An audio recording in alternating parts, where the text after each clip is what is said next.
오늘 말씀은 마태복음 1장 18절부터 25절까지입니다. 신약 페이지 몇 페이지겠어요? 네, 마태복음 1장이니까 1페이지겠죠. 1장 18절부터 25절까지 좌우로 한 절씩 교독하시겠습니다. 예수 그리스도의 나심은 이러하니라. 그의 어머니 마리아가 요셉과 약혼하고 동거하기 전에 성령으로 잉태된 것이 나타났더니 그의 남편 요셉은 의로운 사람이라 그를 드러내지 아니하고 가만히 끊고자 하여 이 일을 생각할 때 주의 사자가 현몽하여 이르되 다윗의 자손 요셉아 너희 아내 마리아 데려오기를 무서워하지 말라. 그에게 잉태된 자는 성령으로 된 것이라. 아들을 낳으리니 이름을 예수라 하라. 이는 그가 자기 백성을 그들의 죄에서 구원할 자이심이라 하니라. 이 모든 일이 된 것은 주께서 선지자로 하신 말씀을 이루려 하심이니 이르시되 보라 처녀가 잉태하여 아들을 낳을 것이요 그의 이름은 임마누엘이라 하리라 하셨으니 이를 번역한즉 하나님이 우리와 함께 계시다 함이라. 요셉이 잠에서 깨어 일어나 주의 사자의 분부대로 행하여 그의 아내를 데려왔으나 아들을 낳기까지 동침하지 아니하더니 나음에 이름을 예수라 함이라. 아멘. 우리 23절만 다 함께 다시 한번 봉독하겠습니다. 보라 처녀가 잉태하여 아들을 낳을 것이요 그의 이름은 임마누엘이라 하리라 하셨으니 이를 번역한즉 하나님이 우리와 함께 계시다 함이라. 아멘. 앉으시겠습니다. 네, 오늘은 다음 주일이 성탄주일이잖아요. 그래서 성탄절을 맞이해서 주님께서 이 땅에 오신 것의 의미가 무엇인지, 예수 그리스도께서 이 땅에 오신 것, 성탄의 의미가 무엇인지에 대해서 말씀을 깊이 묵상하고 이렇게 예배를 드리려고 합니다. 지금까지는 딱 1년에 한 번이었잖아요. 한 번 딱 성탄절날 그 말씀 묵상하고 예배를 드리다 보니까 일종의 하나의 어떤 지나가는 어떤 종교 행사가 되어버리더라고요. 그죠? 의뢰 그러려니 생각하는 거예요. 뭐 맨날 똑같은 말씀이겠지 뭐 이런 생각하는 거예요. 그래서 그러다 보면은 말씀이 말씀되지 못하고 말씀이 하나님의 말씀으로 내 안에 이렇게 들어오지 못하고 그냥 하나의 어떤 그냥 치러내는 의뢰 치르는 그냥 종교 행사가 되어버리는 거예요. 그럼 아무 의미가 없습니다. 하나님의 말씀이 하나님의 말씀으로 내 마음에 들어오지 않으면 아무 의미가 없는 어떤 종교 행사예요. 그래서 그렇게 되지 않도록 하기 위해서 하나님께서 또 우리에게 은혜를 베풀어 주시고 기회를 주셨구나 이런 생각을 했어요. 사도신경 지난주까지 다 끝나고 3주가 올해 3주 남았잖아요. 3주. 근데 마지막 주일은 30일이다 보니까 송구영신 예배. 주님 오신 것에 대한 어떤 그런 말씀을 또 묵상할 수는 없거든요. 송구영신, 한 해를 보내고 새로운 해를 맞이하는 그거에 대해서 또 이렇게 묵상하고 예배를 드려야 되는데 그러다 보면 2주밖에 안 남은 거죠. 그래서 잘 됐다 싶어요.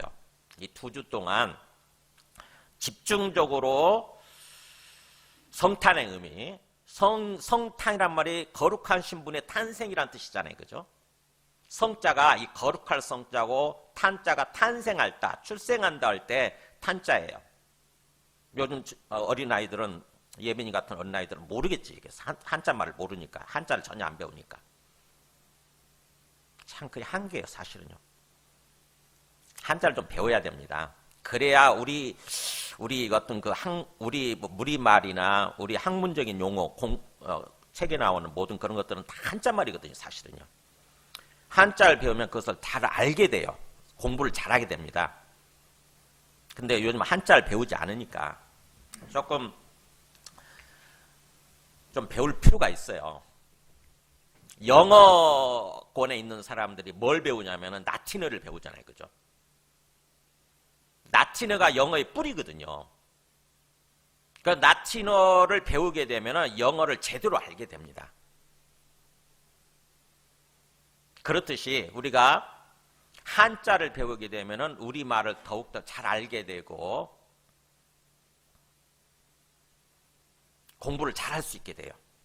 학문하는 사람들은, 교수로 나아가는 사람들은 한자를 모르면 절대 불가능합니다. 그래서 저는 일부러 어릴 때, 중고등학교 때 한자를 집중적으로 공부를 했어요. 굉장히 공부를 많이 했습니다. 어쨌든 집중적으로 뭔가 이렇게 말씀을 묵상을 해야 제대로 주님을 알게 되고 그 다음에 믿음이 깊어지게 되더라고요. 그래서 하나님께서 우리에게 이렇게 집중적으로 묵상할 수 있는, 성탄의 의미에 대해서 집중적으로 묵상할 수 있는 그런 기회, 시간을 주셨다, 이런 생각을 제가 했어요. 그래서 잘 됐다. 그냥 한 주 성탄절 예배로 드리는 것이 아니라 2주 동안 성탄의 의미에 대해서 깊이 묵상하고 예배를 드려야 되겠다, 이렇게 결심을 했습니다. 그래서 오늘이 성탄 기념 1이에요. 우리 주보 보시게 되면은. 다음 주는 2가 되겠죠. 그래서 오늘은 성탄에 예수님께서 이 땅에 오신 것의 의미가 무엇인지, 예수님이 누구신지 제대로 알아야 되는 거죠. 제대로 알고 제대로 믿어야 됩니다. 그래야 영적 성장이 있고 믿음이 강해지고 어떤 영적인 발전과 진보가 있는 거예요. 여러분은 어떻게 생각하세요? 스스로 한번 생각해 보세요. 나는 영적으로 뭔가 좀 믿음이 강해지고 있고 영적으로 성장하고 있고 발전하고 있고 진보가 있다, 이런 생각을 하세요? 우리 디모데 전서에서 보면은 사도 바울이 디모데한테 그렇게 부탁하잖아요. 신신당부하잖아요. 뭐냐면은 영적 성장, 네가 영적으로 성장하고 있다고 하는 것을 보여줘라, 이거잖아요. 보여줘라, 사람들한테 보여줘라. 네가 영적으로 성장하고 있다는 것을 사람들에게 나타나게 해라, 이거잖아요. 이렇게 말씀하잖아요. 그러니까 우리가 예수님을 믿고 뭔가 매년 영적으로 성장이 이루어지고 있지 않으면은 그 반대로 가는 거죠. 영적으로 퇴보하고 있고 후퇴하고 있고, 그렇게 되면은 언젠가는 결국 예수님을 믿는 그것을 놓아버리고 완전히 떠나갑니다. 교회를 떠나고 예수님을 떠나요. 실제로 우리 교회에서 그런 사람들이 지금 많이 나타났잖아요. 완전히 예수님을 버리고 떠난 사람이 있다니까요. 단순히 교회만 떠난 게 아니라, 단순히 신앙을 좀 쉬고 있는 게 아니라 예수님을 안 믿겠다 하고 떠난 사람이 있어요. 더 이상 이제 저 예수님 안 믿을래요, 이러더라고. 예수님 안 믿을래요. 성경 말씀에 이런 내용이 있지 않냐고 그랬더니, 그 성경 말씀 그냥 하나님의 말씀이 아니고 그냥 그게 가짜인지 거짓말인지 너 어떻게 알아요? 이러더라고. 하나님 말씀 부정하면 그 다음부터는 이제 더 이상 대책이 없어요. 이게 하나님의 말씀이 하나님께서 성령을 통해서 쓰게 하신, 사람들로 하여금 성령을 부어주셔서 쓰게 하신 그런 하나님의 말씀이라는 걸로 안 받아들이게 되면은 그 다음부터는 아무런 대책이 없습니다. 그 사람을 뭔가 믿게 만들고 구원에 이르게 만들고, 이거는 할 수 있는 일이 아니에요. 그거는 그냥 하나님께 맡겨야 돼. 그래서 저도 놓아버렸어요, 그 사람. 그럼 놓아버리고 그냥 하나님께 맡긴 거예요, 그냥. 하나님께서 알아서 하세요. 안 믿겠다는데 어떡합니까? 하나님 말씀 부인해버리는데. 혹시 그럴지도 모른다 정도까지만 생각하게 되면, 혹시 그게 하나님의 말씀인데 하나님의 말씀이 그런 내용이 있으면 혹시 그럴지도 모르겠네요. 잘 안 믿어지지만 혹시 그럴지 모르겠네요 라는 정도까지만 돼도 뭔가 제가 그분을 향해서 뭔가 이렇게 섬길 수 있는 그게 여지가 있는 거죠. 근데 근본적으로 몇 년 동안, 수년 동안 신앙생활을 해왔는데 근본적으로 그걸 부인해버리게 되면 그거는 완전히 뭐예요? 떠나간 거예요. 히브리서 10장에서 얘기하는 뒤로 물러가 멸망에 빠질 자가 되어버린 거죠. 히브리서 10장 끝에 이렇게 돼 있잖아요. 뒤로 물러가, 옛날에 침륜이라는 표현을 썼는데 지금은 멸망이라고 번역되어 있더라고. 멸망에 이를 자, 그런 자가 되면 안 되는 거죠. 그러니까 우리의 믿음과 구원이라고 하는 것은 한 번 믿고 한 번 구원받고 끝나는 것이 아니라 한 번 믿고 그 다음에 계속 믿어가는 거고, 그 다음에 한 번 구원받고 계속 구원받아 가는 거예요. 이걸 아는 게 굉장히 중요해요. 한 번 구원받았으면, 한 번 믿고 한 번 구원받았으면 그거 끝난 것이다, 그게 전부다, 이렇게 생각할 게 아니라 뭐예요? 계속 믿어가고 계속 구원받아 가는 거예요. 과정입니다. 과정. 그래서 구원의 의미가 뭔지를 제대로 알아야 되는 거죠. 하나님 관계가 계속 깊어지고 하나님 형상을 계속 회복해 가는 거. 이게 구원이잖아요. 그죠?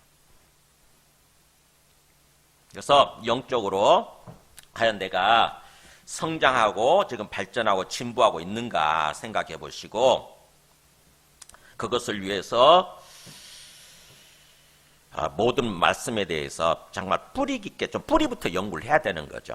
얼떨결에 그동안 믿었지만 하나님의 은혜로 얼떨결에 믿고 지금까지 신앙생활을 해왔지만 계속 그 상태에 머물러 있게 되면은 전혀 믿음이 강해지지 않고 영적 성장과 발전이 없게 됩니다. 어떤 기회가 주어지면은 뿌리부터 집중적으로 묵상하는 게 중요해요. 무슨 일이든지 제 인생 경험을 통해서 보면은 무슨 일이든지 뭔가 좀 집중적으로 뭔가에 대해서 생각을 하고 묵상을 할 때 그때 발전이 있더라고. 지금도 제가 기억이 나요. 중학교 2학년 때인가? 2학년 3학년 올라갈 때구나. 그때 인수분해 나오나? 함수가 나오는구나. 함수 이렇게. 모르겠더라고. 뭐 1차 함수, 2차 함수 이렇게 나오는데. 그래서 집중적으로 뭔가 시간을 좀 가졌던, 뭔가 그것도 연구하는 시간을 가졌던 것 같아요. 한 일주일 동안. 그랬더니 좀 알겠더라고. 그때 발전이 확 있더라고. 모든 게 그래요. 모든 게. 뭔가 한 가지에 대해서 좀 집중적으로 좀 파고드는 그런 시간이 필요합니다. 자, 그래서 오늘은 이렇게 성탄 예수 그리스도가 이 땅에 이렇게 인간의 모습으로 태어나신 것의 의미가 무엇인지를 깊이 집중적으로 묵상하면서 예배를 드리도록 그렇게 하겠습니다. 자, 오늘 말씀을 묵상하기 전에, 오늘 말씀을 듣기 전에 우리 한번 제가 좀 동영상 준비한 게 있어요. 한번 보시기 바랍니다.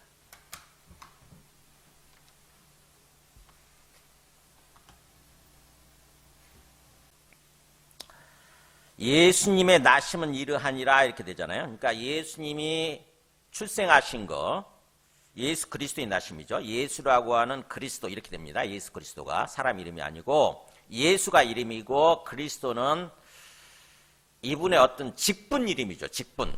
무슨 일을 하는지. 그리스도예요. 그리스도 구원자라고 하는 거죠. 구원자. 그래서 예수라고 하는 구원자, 그리스도의 출생은 이렇게 된 거다라고 출생 과정을 얘기하지요.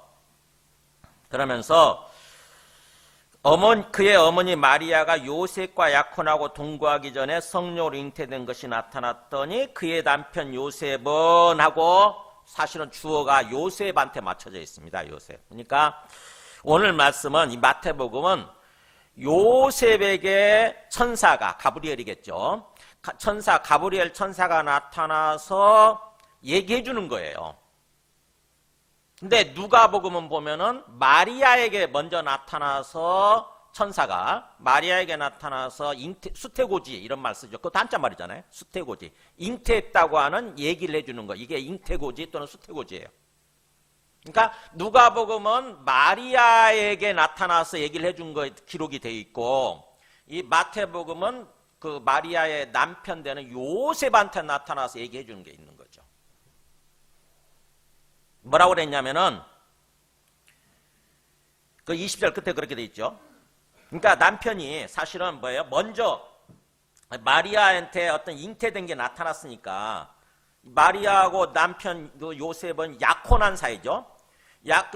유대인들의 어떤 그 결혼 문화에서 약혼을 먼저 하죠. 약혼을 먼저 하고 그 다음에 1년 정도 있다가 결혼식을 올리게 되거든요. 옛날에 우리도 그렇게 했었잖아요. 그죠? 우리도. 근데 지금은 뭐 약혼식 별로 안 하고 그냥 바로 결혼하게 되는데, 유대인들 같은 경우는 1년 전에 약혼을 하고 1년 동안 지켜본 다음에 또 뭔가 남편과 아내는 그걸 준비하죠. 결혼에 함께 살 어떤 그런 집을 준비한다거나 모든 걸 준비하는 그런 과정을 거치고, 그 다음에 1년쯤 됐을 때 그 아버지, 남편의 그 아버지가 이제 네가 가서 네 아내 될 사람을 데려와라 그러면, 신부를 데려와라 그러면은 신부를 데리고 와서 남편 집에서 결혼식을 올리고 그 다음부터 거기서 사는 거죠, 함께. 이렇게. 그러다 보니까 지금 이 남편 요셉도 그렇게 마리아와 함께 약혼을 하고 1년 동안 지켜보는 과정에서 어떻게 보면 거의 1년이 다 됐을 쯤이에요. 1년이 다 됐을 쯤에 이제 데려올 때가 됐는데 갑자기 뭐예요? 마리아가 잉태한 게 나타난 거죠. 마리아가 임신을 해버린 거예요. 근데 어떻게 해서 임신을 했느냐? 사실은 우리 누가복음에 보면은 성령에 의해서 잉태가 되지요. 누가복음 1장 34절부터 35절 보세요. 이거는 이제 마리아에게 네가 앞으로 임신할 거다. 성령에 의해서 하나님의 역사에 의해서 네가 처녀지만 임신을 하게 될 거다라고 얘기하는 게 나와요. 이렇게 나오잖아요. 마리아가 천사에게 말하되 나는 남자를 알지 못하니 어찌 이런 일이 있으리까. 그러니까 네가 임신하게 될 거다 이런 얘기를 하니까 마리아가 얼마나 이게 깜짝 놀라고 굉장히 어떤 그런 거겠어요. 그렇잖아요. 말도 안 되는 소리잖아요. 내가 지금 약혼은 했지만 요셉과 함께 남편 결혼식을 올리고 함께 사는 게 아닌데 내가 어떻게 임신을 하냐고.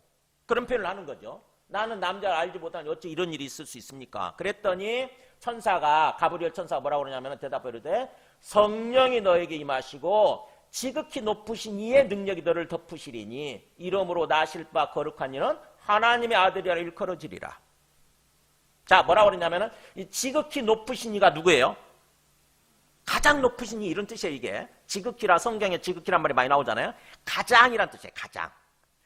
최고로 가장 높으신 분의 능력이 너를 딱 마치 구름이 너를 덮듯이 그렇게 너를 덮을 거다. 그러면서 성령이 너에게 임할 거다. 그러니까 성령이 임하는 것은 뭐야? 하나님의 능력이 임하는 거거든요. 그렇게 해서 너가 임신을 하게 될 거고 그렇게 해서 그러면은 그 아들이 태어나게 될 텐데 그 아들은 결국 하나님에 의해서 생겨났고 그렇기 때문에 하나님의 아들이라고 불려지게 될 거다. 이렇게 얘기를 한 거죠. 그렇게 해서 결국 진짜 마리아도 임신을 하게 된 거예요.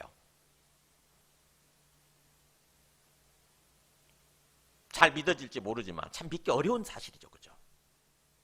그래서 옛날에는 이게 말도 안 된다고 그러니까 과학적으로 이성적으로 생각하는 사람들은 이게 말도 안 되는 거잖아요. 어떻게 처녀가 임신을 해? 그게 불가능한 거죠, 절대로. 근데 지금은 뭐예요? 과학적으로 오히려 가능하잖아요. 그죠? 지금 의학적으로, 과학적으로요, 처녀도 얼마든지 임신할 수 있어요. 뭐예요? 전기 자극에 의해서. 전기 자극에 의해서 남자의 어떤 그런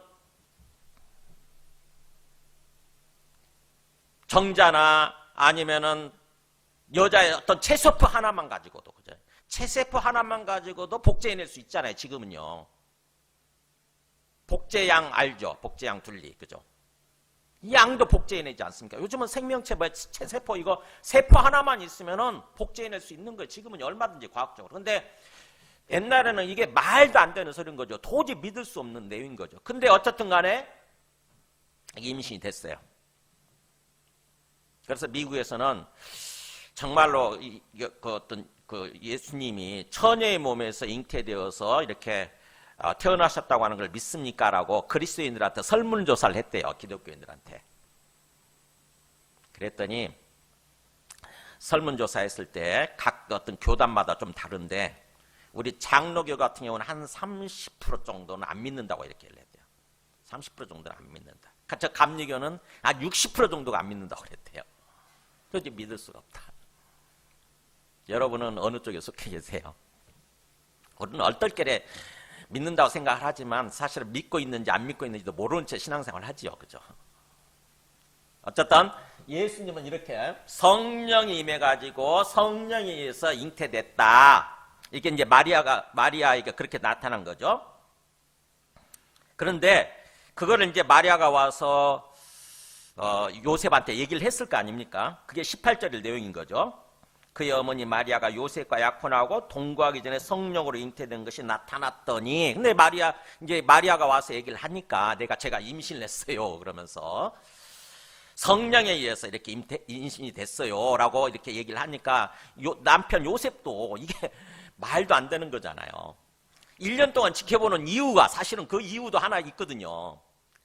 여자가 부정행위를 했는지 안 했는지, 불륜을 저질렀는지 안 저질렀는지 1년 동안 그 어떤 지켜보는 거거든요.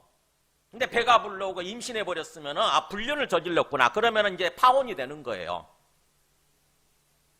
그런 건데 굉장히 우려했던 일이 벌어진 거죠.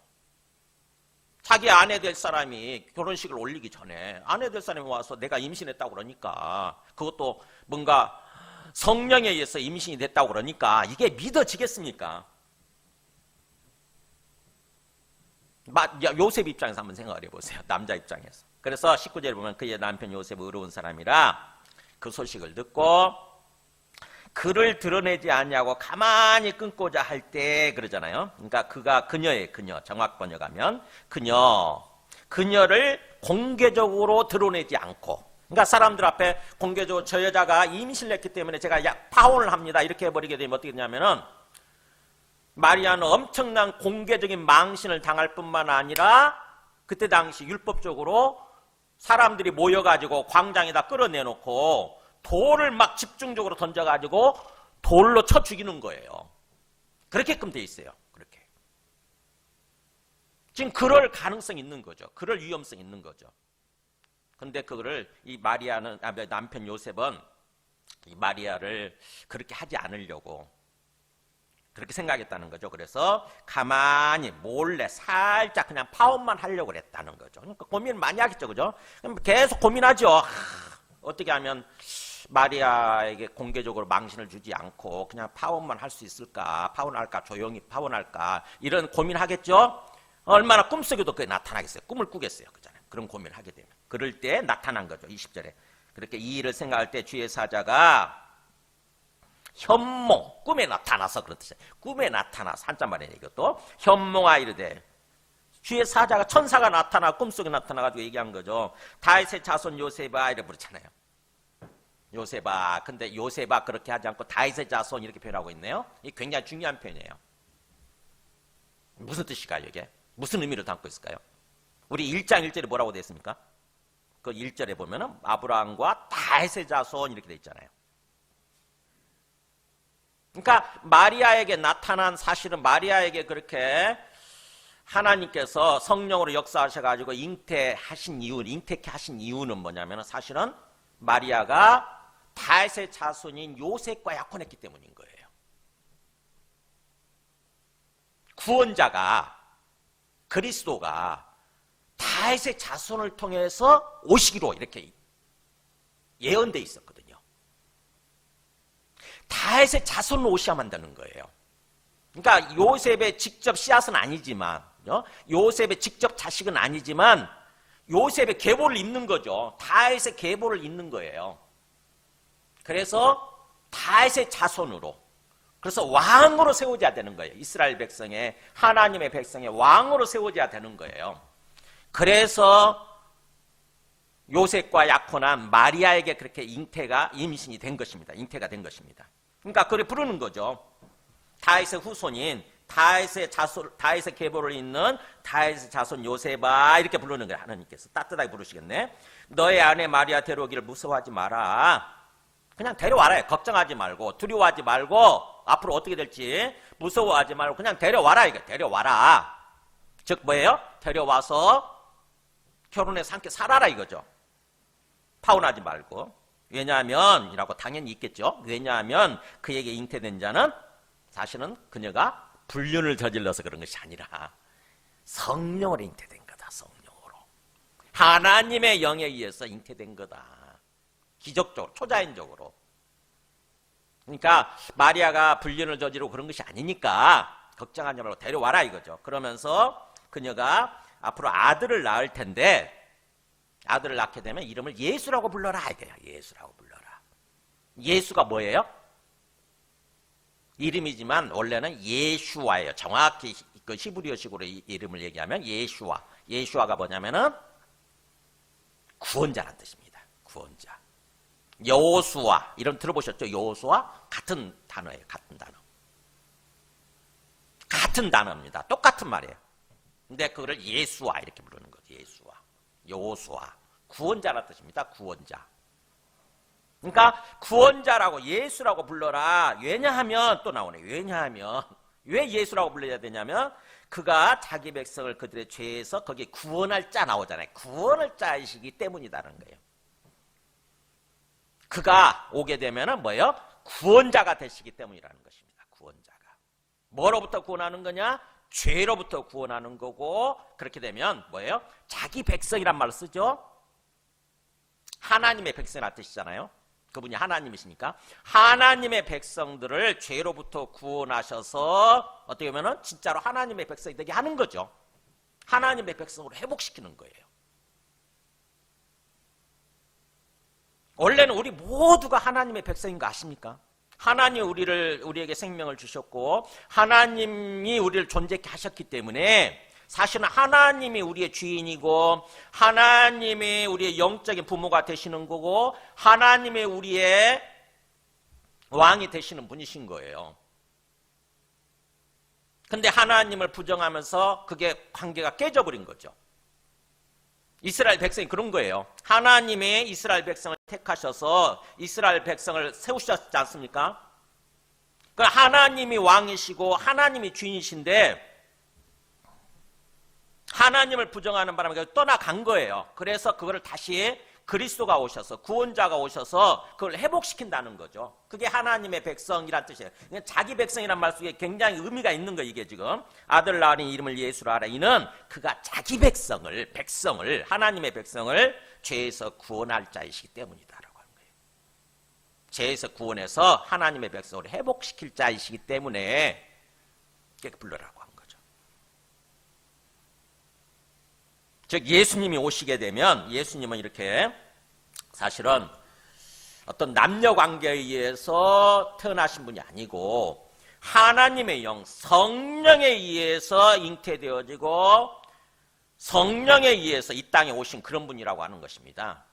그래서 결국 그분이 하나님의 아들이 되시는 거예요. 하나님의 아들. 그분이 오시게 되면 죄로부터 구원하신다 이렇게 표현하죠. 죄요. 그럼 죄가 뭡니까? 우리가 다시 한번 죄의 근본이 뭐라고 그랬죠? 우리가 사도신경 하면서 배웠죠? 죄의 근본은 사람들 사이에 지은 죄 그걸 말하는 게 아니에요. 그거는 범죄고 죄의 어떤 열매들이고 죄의 열매들이고 근본적으로 죄의 근본적인 죄는 뭐예요? 하나님에 대해서 저지른 죄예요. 하나님을 부정해버리고 하나님 말씀에 불순종하는 거.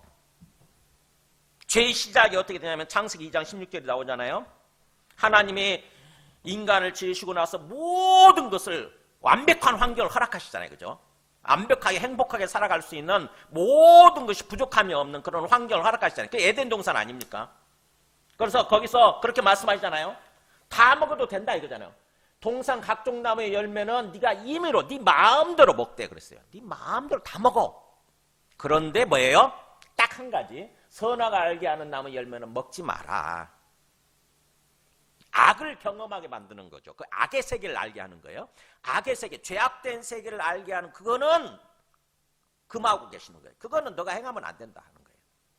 만약 먹게 되면 죽으리라. 반드시 죽으라고 했어요. 반드시 죽으리라. 그러니까 하나님의 말씀을 어기게 되면 그래서 네 스스로 악을 행하게 되는 거죠. 악의 세계로 나아가는 거예요. 그렇게 되면 반드시 죽으리라. 어떻게 했습니까? 결과는 먹어버렸잖아요.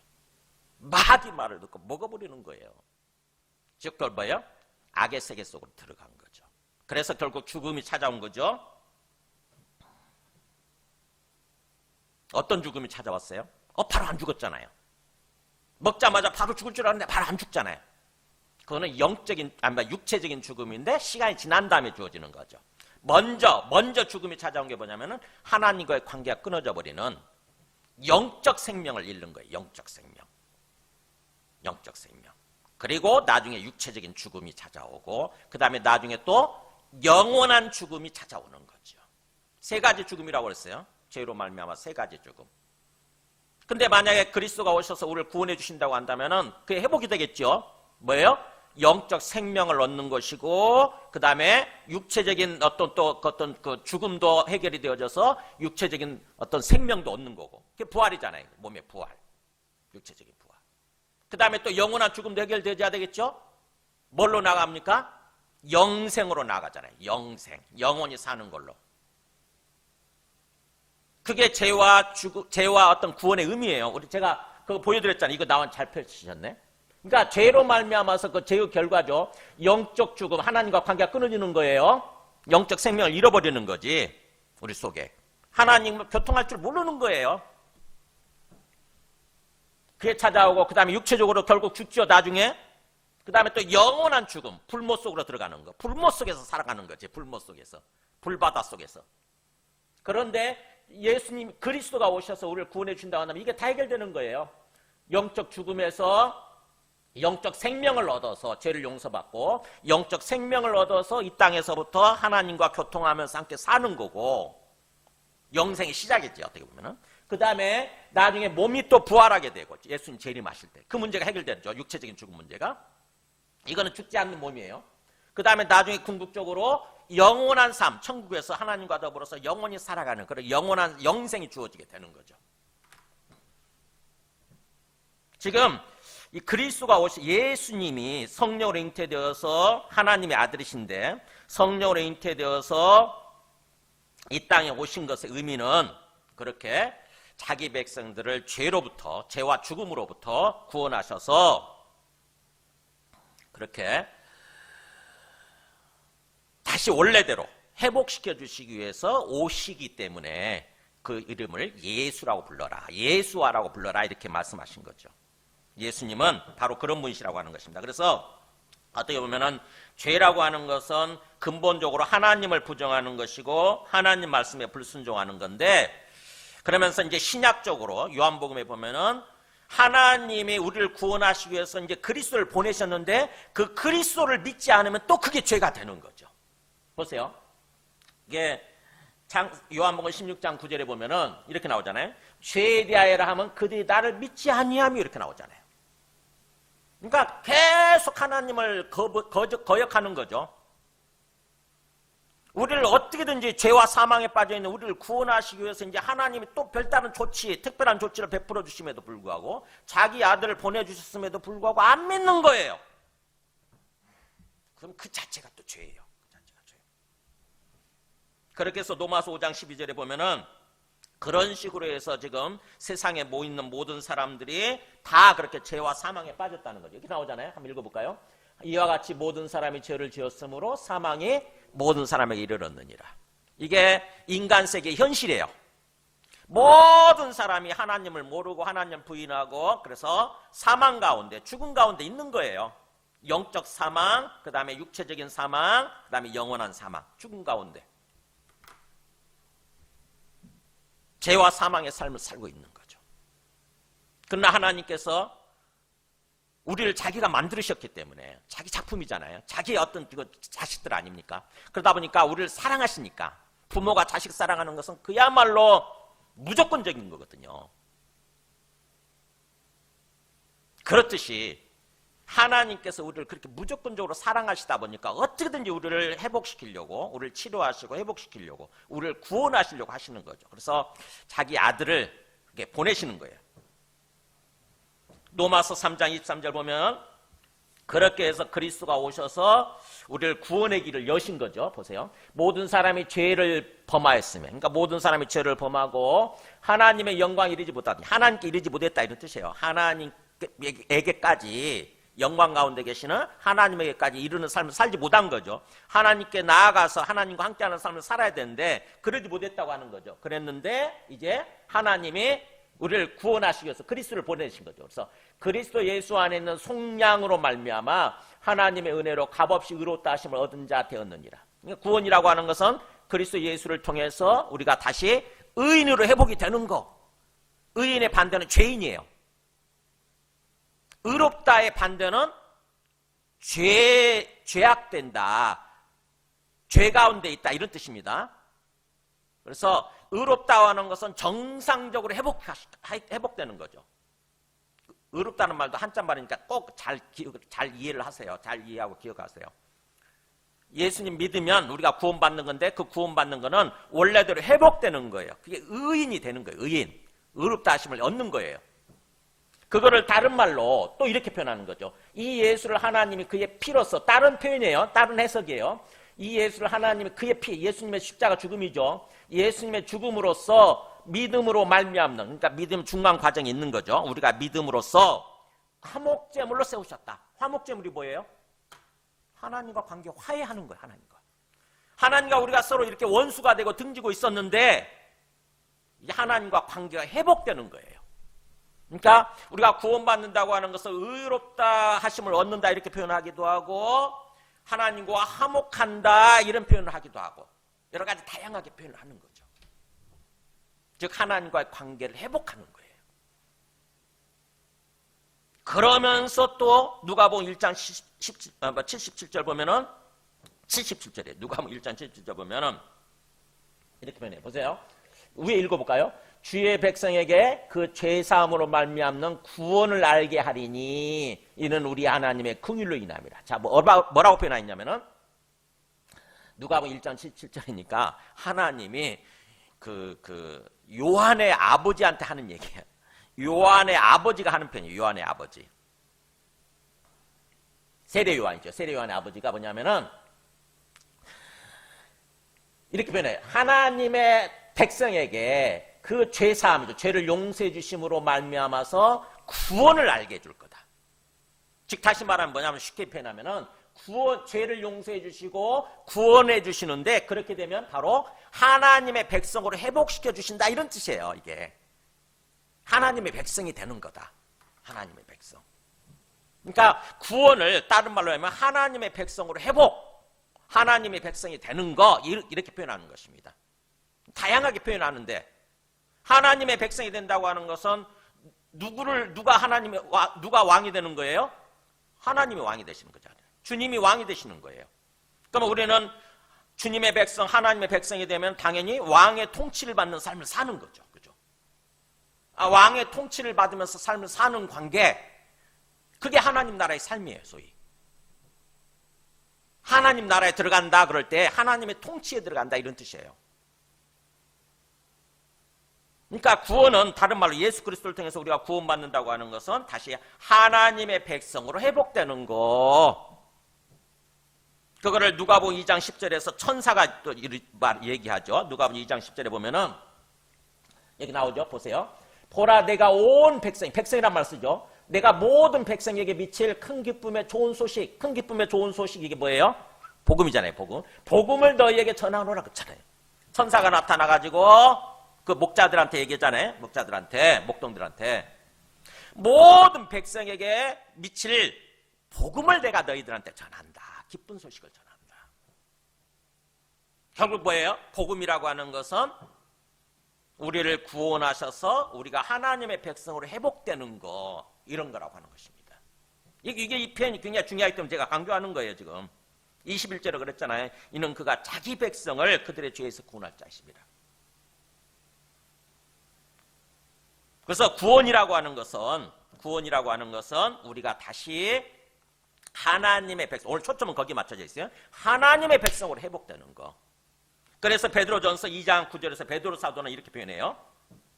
이제 너희는 택하신 족속이요 왕 같은 제사장들이요 거룩한 나라, 여기 나오죠. 뭐라고 돼 있어요? 그의 소유가 된 백성이니. 너희는 그러니까 우리 신분을 우리 예수님 믿고 구원받으면 우리가 지금 누군지 어떤 존재인지를 이걸 잘 알아야 돼요. 우리는 하나님의 소유가 된 소유라는 말이 보물이에요. 보물. 하나님의 보배예요. 보배. 우리 옛날에 할머니가 보면 손자들한테 아이고 내 뭐라고 그러지? 아이고 내 보물. 옛날에 내 강아지 그랬는데 아이고 내 새끼, 아이고 내 강아지. 너무너무 귀하게 여기시는 거예요. 하나님이 우리를 그렇게 하나님의 보배가 되어 있는 백성들이다. 그래서 너희가 전에는 백성이 아니더니 이제는 하나님의 백성이다 이렇게 표현하잖아요. 전에는 하나님의 백성이 아닌 거죠. 어떻게 보면 깨져버렸던 거지. 그게 원래 하나님의 백성이었는데 깨진 거죠. 그런데 이제는 뭐예요? 다시 예수 그리스도를 통해서 이제 너희는 하나님의 백성이 됐다 이거예요. 우리는 예수님 믿고 구원받았으면 우리의 정체성은 뭐냐면 우리의 정체성, 우리 아이덴티티는 뭐냐면 하나님의 백성이에요. 우리는 나는 하나님의 백성. 한번 저를 따라서 해보실래요? 나는 하나님의 백성입니다. 다시 한번 큰 소리로. 나는 하나님의 백성입니다. 이걸 굉장히 마음속에서 명심하는 게 중요해요. 내가 예수 믿고 구원받았으면 나의 신분이 뭐냐? 나는 하나님의 백성이라고 하는 거. 하나님의 백성이라는 말은 뭐냐면은 왕이신 하나님의 통치를 받는 그런 존재라는 거예요. 그러니까 이 땅에서 하나님의 백성이 됐으면 이제부터는 본격적으로 하나님의 통치를 받는 삶을 살아야 되는 거죠. 그 말씀이 바로 그 다음 말씀인 거예요. 22절, 23절 보세요. 이 모든 일이 된 것은 주께서 선지자로 하신 말씀을 이루려 하십니다. 이 모든 일, 그러니까 예수 그리스도가 이 땅에 오신 거죠. 태어나신 이유는 이렇게 이루어진 것은 바로 이미 하나님께서 그렇게 선지자들 통해서, 즉 선지서에 이미 예언되어 있었다고 하는 거죠. 예언되어 있었던 그 말씀을 그대로 성취하신 거라는 것입니다. 그대로 이루신 거라고 하는 거죠. 그래서 하나님의 모든 예언된 말씀은 반드시 성취되게 돼 있어요. 반드시 말씀대로 이루어집니다. 반드시. 우리 항상 명심해야 돼요. 이 성경에 있는 말씀들은 그대로 이루어지는 거예요. 반드시 이루어집니다.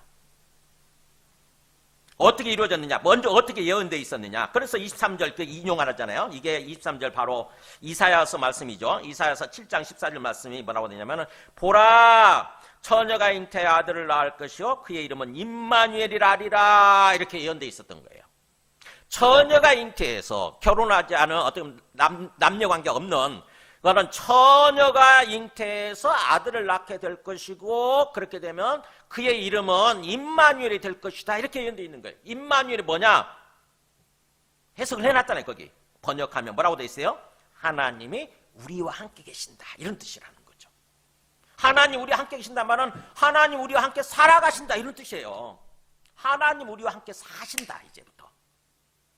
그래서 이름이라고 하는 것은 본질을 얘기하는 거니까 예수 그리스도가 오시게 되면 그 예수 그리스도의 이름을 통해서 예수 그리스도를 통해서 우리한테 이루어지는 게 뭐냐면은 하나님 우리와 함께 계시는 임마누엘의 삶이 이루어진다는 거죠. 임마누엘 히브리어예요. 하나님 우리와 함께 계신다. 임마누 임마가 with고 누가 우리거든요. God with us예요. 영어로 하면은 God이 하나님이 우리와 함께 계신다 이런 뜻이에요. 그러니까 뭐예요? 예수님을 통해서 우리가 구원받게 되면 아까 하나님의 백성이 된다고 그랬잖아요. 하나님의 백성으로 회복된다고 하지 않았습니까? 하나님의 백성으로 회복이 됐으면 그 다음부터 뭐예요? 하나님이 통치하시면서 우리 삶을 이끌어 주셔야 되는 거 아닙니까? 그잖아요. 그죠? 하나님 우리를 통치하시면서 우리를 이끌어 주시는 그런 삶을 살게 되는 건데 그게 바로 하나님의 백성이 된 것이고 하나님 나라의 삶이 되는 거예요. 그게 바로 임마누엘의 삶이 되는 거예요. 그러니까 우리가 예수님 믿고 구원받아서 하나님 백성이 됐으면 이 땅에서 삶을 사는 동안 우리의 삶의 초점이 어디에 맞춰져야 돼요? 임마누엘에 맞춰져야 돼. 임마누엘에. 하나님과 함께하는 삶에 맞춰져야 되는 거예요. 즉 하나님이 통치하고 이끌어 가시는 그런 삶에 맞춰져야 되는 거예요. 항상 내가 하나님의 통치를 받으려고 해야 돼. 하나님은 어떻게 통치하시냐? 말씀을 통해서 우리한테 갈 길을 알려주시고 그 다음에 성령을 통해서 우리 마음 가운데 역사해 주시죠. 말씀과 성령을 통해서 우리 삶을 통치하시면서 이끌어 가시는 거예요. 그래서 우리는 그런 삶을 살려고 해야 되는 거예요. 예수님 믿고 구원받았다고 그러면서도 뭐예요? 자기 마음대로 살잖아요. 우리 마음대로. 우리가 태어날 때부터 주어진 우리의 그 본성 있잖아요. 본성. 죄악된 본성, 타락한 본성. 그걸 뭐라고 그랬어요? 영어로? 헬라어로? 사르크스라고 했잖아요. 사르크스. 육신, 우리말로 번역이 그렇게 돼. 육신, 사르크스. 그것에 입각해서 계속 사느려고 하는 거예요. 그게 완전히 견고하게 굳어져가지고, 습관이 굳어져가지고. 근데 예수님 믿었더니 성령을 우리한테 보내주시지 않습니까? 그렇잖아요. 성령이 우리 안에 와 계신다고. 그러면은 뭐예요? 성령께서 우리 삶을 인도하시려고 하시는 거죠. 그럼 우리는 그 성령의 인도하심에 성령에 항상 순종하면서 하나님 나라의 삶, 하나님이 이끌어 가시는 삶, 하나님이 통치하시는 그런 삶을 살려고 해야 되는 거예요. 그래서 매 순간순간마다 항상 그걸 우리가 체크를 해야 됩니다. 과연 내가 하나님의 지금 통치를 받고 있는가 하는 거예요. 지금 내가 하나님의 통치를 받으려고 하고 있는가. 지금 어려운 상황에서 우리가 어떤 살다 보면은 어려운 상황들 만나지 않습니까? 그죠? 그 어려운 상황, 굉장히 힘든 상황을 만났을 때 항상 우리의 본성이 발동이 되거든요. 육신이 발동이 된다고. 우리의 감정, 우리의 기분, 우리의 욕심, 우리의 고집, 우리의 자아, 이게 발동이 된단 말이지. 그랬을 때 하나님 앞에 나아가서 하나님 앞에서 기도해야 되는 거죠. 주님, 지금 이 순간 육신에 이끌리는 삶을 사는 것이 아니라 성령에 이끌리는 그런 삶을 살기를 원합니다. 주님, 역사해 주소서. 내 마음속에 강력하게 성령을 부어주셔서 역사하여 주시옵소서. 만약 내 육신을 따라서 삶을 살게 되면 망하는 거죠. 완전히 망해요. 모든 게 실패하고 결국 망합니다. 결국. 확률 100%예요. 근데 그런 삶을 왜 사냐고, 그런 삶을 왜 걸어가냐고, 부득부득 고집 피우면서 내려놓고 말씀이 우리한테 제시해 주신 대로 성령의 이끌림을 받아서, 성령의 인도하심을 받아서 생명의 길, 형통하게 되는 길, 행복하게 되는 길을 걸어가야 되죠. 그래서 하나님의 통치를 받는 삶을 살려고 해야 되는 거예요.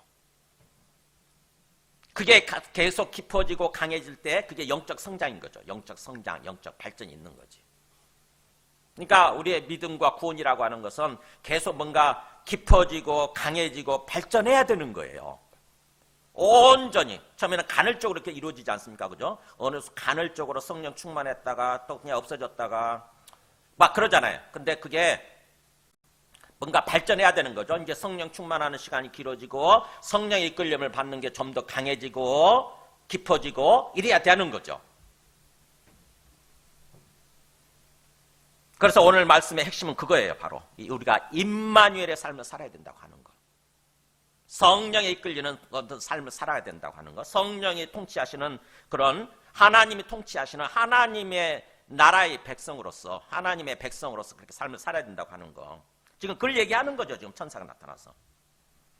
예수 그리스도가 오셔서 우리를 죄로부터 구원해 주시게 되면 우리가 하나님의 백성으로 회복이 되는 것이고 그 다음부터는 임마누엘의 삶이 이루어지는 거다. 이렇게 얘기하는 거죠. 자, 요셉이 그 얘기를 들었죠. 꿈에서 들었어요. 요셉이 참 어떻게 순종하나 보세요. 요셉이 잠에서 깨 일어나 주의 사자의 뭐라고 되어 있습니까? 분부대로 행하여, 그잖아요. 주의 사자의 말씀대로, 명령대로 그대로 행했다. 순종한 거죠. 그래가지고 참 굉장히 겁나고 두려운 일이지만 얼마 사람들로부터 막 모르는 사람들 그거 모르잖아요. 안 믿잖아요. 얼마 지탄을 받겠어요. 저 불륜을 저지른 저 여자를 데리고 와서 산다 이렇게 할 거 아닙니까? 근데 그대로 데려오죠. 아내를 데려오고 그리고 또 뭐예요? 아들 낳기까지 동침하지 않아요. 결혼식을 딱 올리고 부부로 사는데 이제 동침하지 않죠. 그 다음에 아들을 낳으니까 그 이름을 또 예수라고, 사자가 얘기한 대로 예수라고 딱 부른 거죠. 이게 요셉의 모습이 바로 우리가 걸어갈 길이에요. 우리도 요셉처럼 그렇게 하나님의 말씀을 들은 다음에 말씀에 순종을 할 때 비로소 우리 구원이 깊어지고 구원이 뭔가 더 온전한 구원을 향해서 나아가게 되는 거죠. 우리 영적인 성장이 있고 발전이 있게 되는 것입니다. 그래서 말씀을 정리하면 결국 이 성탄을 맞이해서 예수님은 어떤 분이시라고요? 성령으로 잉태되어서 인간의 모습으로 오신 하나님의 아들이라고 하신 것입니다. 하나님의 아들. 그러니까 우리가 똑같은 인간의 모습, 예수라고 하는 인간의 모습으로 오셨지만 그분은 뭐예요? 성령으로 하나님의 영에 의해서 잉태되신 그런 분이신 거예요. 하나님의 아들, 하나님이신 거고, 그 다음에 죄와 사망으로부터 우리를 구원하기 위해서 오신 그리스도라고 하는 거죠. 그래서 예수 그리스도가 되는 거예요. 예수는 그리스도다. 예수는 그리스도 구원자이시다. 우리를 구원하기 위해서. 구원은 뭐예요? 네, 죄와 사망으로부터 우리를 구원해 주시는 거예요. 마귀가 이끌어가는 삶으로부터 우리를 구원해 주시는 거예요. 하나님의 백성으로, 하나님의 자녀로 회복시켜 주시는 거죠. 그게 구원입니다. 그리고 또 뭐예요? 우리와 함께 사시기 위해서 오신 임마누엘 하나님이라고 하는 것입니다. 예수님은. 그러니까 우리를 뭐예요? 우리와 함께 살아가기 위해서, 이 땅에서부터 우리와 함께 사시고 함께 계시기 위해서, 함께 계시기 위해 오신, 이 땅에 오신 하나님이시라고 하는 거예요. 비록 어떤 승천하셔서, 부활하시고 승천하셔서 하늘에 올라가셨지만 그 다음에 뭐예요? 대타자로 누구를 보내주셨냐면 성령을 보내주셨잖아요. 그죠? 예수님의 영, 하나님의 영을, 성령을 보내주셔서 그 성령을 통해서 우리와 함께 계시고 성령을 통해서 우리의 삶을 지금 인도하고 계시는 거죠. 그러니까 우리는 성령에 굉장히 예민해져야 돼요. 그 다음에 그렇게 우리가 예수님을 믿고 예수 그리스도를 믿고 구원받았다고 한다면 우리는 어떤 존재라고요? 하나님의 백성이라고 하는 것입니다. 하나님의 뻑 잊지 마세요. 하나님의 백성이라고 하는 것입니다. 하나님의 백성은 왕이신 하나님의 통치를 받는 삶을 사는 존재예요. 그러니까 항상 이 땅에서 우리의 삶의 초점이 하나님의 통치를 받는 쪽에다 맞춰져야 되는 거예요. 그래서 굉장히 중요한 표현, 사도행전 15장 3절 보면은 예수님 믿고 구원받았다고 하는 표현을 이런 식으로 또 표현합니다. 구약부터 신약까지 꿰뚫는 주제의 하나의 표현이에요. 또 보면 뭐라고 되냐, 여기 보세요. 이방인들 주께 돌아왔다는 말을 써요. 이방인들 주께 돌아온 일을 말하여 형제들 다 크게 기쁘게 하더라. 그 다음에 또 19절에 보면은 야고보 사도가 이렇게 얘기해요. 그러므로 내 의견에는 이방인 중에서 하나님께로 돌아오는 자들을 괴롭게 하지 말고. 자 보세요. 이렇게 하나님께 돌아왔다는 표현을 쓰잖아요. 구원이란 말을. 우리는 자꾸 구원 생각하면 죽어서 천국 가는 거 이렇게 생각하잖아요. 그죠? 그것만 자꾸 생각하는데, 죽어서 천국 가는 거? 그것만 생각하는데 뭐예요? 지금 이 땅에서부터 성경은 오히려 여기다 초점 맞춰 있습니다. 사실은 방점이 여기에 찍혀 있어요. 하나님께 돌아왔다. 집 나갔다가 아버지 집에 돌아왔다는 거예요. 아버지 집에 들어왔다 다시. 하나님께 돌아왔으면 그 다음에 어떤 삶을 살아야 되는 거예요? 당연히 하나님과 함께하는 삶을 살아야 되는 거죠. 그게 구원이에요. 그게 구원. 그래서 히브리서 4장 9절 보면 그 다음에 마지막 말씀 보겠습니다. 그런즉 안식할 때가 하나님의 백성에게 남아있도다. 히브리서 사도가 뭐라고 되냐면은 이제 우리가 진짜 우리 영혼이 안식하는 거죠. 우리 영혼이 진짜로 쉼을 누리는 삶이죠. 우리가 구원받았으면 쉼을 누려야 되지 않습니까? 우리 영혼이. 그죠? 수고하고 무거운 짐진 그런 인생에서 벗어나서 우리 영혼이 평안을 누리며 쉼을 누리며 그렇게 살아가야 되는데 그게 우리한테 주어져 있다는 거죠. 숙제처럼 남아있다는 거예요. 하나님은 그렇게 안식할 어떤 길을 열어주셨지만, 어떤 구원받을 길을 열어주셨지만 그거를 내 것으로 삼는 것, 내가 그 구원을 누리고 안식을 누리는 것은 우리한테 또 달려있다는 거죠. 그래서 하나님의 백성에게 남아있도다 그러잖아요.